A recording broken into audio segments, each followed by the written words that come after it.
We had players ready to join the team, but we had nowhere to keep them. And if we did not fix that, we were going to lose them. Now this is how it started. At that point, the team was growing. The players were coming in and the level was improving. But growth comes with responsibilities because bringing in players means taking care of them. We held trials from December 1st to December 5th. 59 girls from different regions were ready to join us. We got players, increased the number, but not at the level we needed. And we knew where the level was, and not by location, but by the system. And to understand that, you have to look at how football works in Kenya. Not only for girls, but for boys as well. Most top players pass through school football, schools that compete in national school levels. Schools like Madira Girls and Butere Girls consistently compete at the highest level. In the 2025 school national finals, in attendance of a very massive crowd, Butere Girls beat Madira Girls with 1-0 goal. That's the level we are talking about. And from those systems, players move on to the top. Players like Jane Hatton, she grew up in Nairobi but joined Madira Girls through a football scholarship. She later played for top side Mathare women. Coach Anne Aluoch, who was and still leading the team, is her mom, and what a relationship. As we speak, Mathare women have been promoted to the Premier League with a total of 18 matches played, won 16, drew 1 and lost 1, and a total of 49 points. She later moved to Police Bullets, and she was part of the 2023-2024 title winning squad. Right now, she has moved on to the next step, securing a football scholarship in the United States.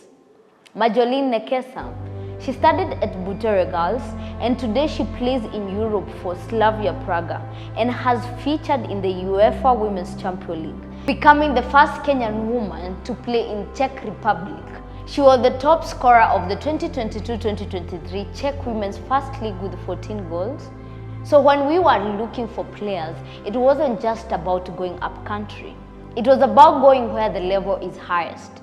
But most of these players were not based in Nairobi. And that's where the real problem started. Because getting players is one thing, housing them is another thing. In Kenyan football, very few teams have proper housing. Some rely on sponsors, some use temporary setups. For us, we had nothing. At that time, the women's department was rebuilding.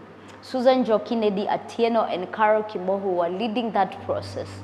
They sat down with the senior staff to explain what was needed. Because bringing in players from outside Nairobi meant one thing: we needed a house. And we did not have a sponsor. So the decision was simple: we'd fund it ourselves. The management stepped in from their own pockets, and the staff agreed to contribute a small portion from what they earn monthly. On February 23rd, we decided to start. We weren't looking for something perfect, we just needed a place. A place for the Madira Girls players and for our Nairobi West signing Susan Nafula, who had relocated at that time. On February 28th, the girls had to settle in before our first match against Kahawa Starlets B, which was on March 1st. We found a one-bedroom house, not far from where the men's team stayed. The girls moved in. Then came the games, and the results started improving. But off the pitch, things were not stable. A few weeks later, the landlady raised concerns. She was not comfortable with the girls staying together. Complaints started coming in: electricity, water, even though each house has its own meter. The complaints continued, and eventually, you are asked to move out. Then another option came up: a two-bedroom house, same landlady, different location. We went to see it, and it made sense. It had more space, better setup than the other, and so we agreed to relocate. But moving out takes time. We planned to move at the end of March. For the second time, we visited the house with the club CEO and the CEO from Ignis. They were exploring how to support the team, especially with cooking solutions. Everything seemed on track.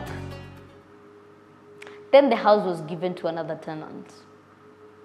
No notification, no response to phone calls, and just like that, we had to start over.